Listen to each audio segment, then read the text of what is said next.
रामपुर गांव के बगल में एक सुनसान रास्ता जो लोगों को आने का हमेशा इंतजार करता था। ए संतोष भाई, अब तो हद हो गया है। उस भूतिया रास्ता में अब किसी को नहीं जाना है। एक ट्रक वाला आ रहा था, बेचारे ट्रक वाले की ऐसी हालत हुई। मोहन भाई, वो दिन मुझे याद है जब मैं अकेले आ रहा था। मुझे भगवान ने ही बचा लिया, नहीं तो मैं आपके सामने आज खड़ा नहीं होता। लोगों से निराह करता हूँ कि उस रास्ते से मत जाया करो। उस गांव में एक मोटरसाइकिल वाला आता है और वहां रुकने की फैसला करता है। क्या हाल है दुकानदार साहब? मुझे यहाँ दिन भर रुकना है और शाम के वक्त यहाँ से जाना है। बताओ शाम के वक्त कौन सा रास्ता ठीक होगा? साहब, आप शाम का वक्त मत इंतजार करिए, इसी समय चले जाइए, क्योंकि इस रास्ते से जो जाता है वह जीवित नहीं बचता। तुम भी पुराने ख्याल में भी जी रहे हो। मैं अब जा रहा हूँ, शाम हो गया है। वह मोटरसाइकिल वाला शाम के वक्त निकलता है, तभी रास्ते में उसकी मोटरसाइकिल एक जगह लड़कर एकदम चूर हो जाता है। अपने गाड़ी को इस हाल में देखकर वह एकदम परेशान हो जाता है। अरे ये क्या, ये मेरी गाड़ी के साथ एकाएक क्या हो गया? अभी तो यार ठीक चल रहा था, लेकिन एकाएक होने से क्या हो सकता है? अरे मूर्ख,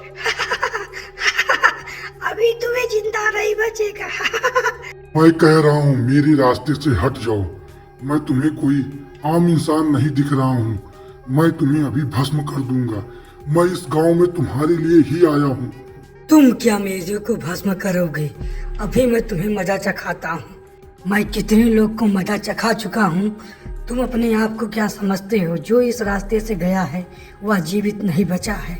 मैं किसी न किसी हालत में उसे मृत्यु की घाट उतार दी हूँ। तुम क्या समझते हो? तुम्हें भी और तुम्हारे गाड़ी को भी अभी मैं चूर कर दूंगा, और फिर इस रास्ते से कोई इस जंगल में आने की हिम्मत भी नहीं करेगी।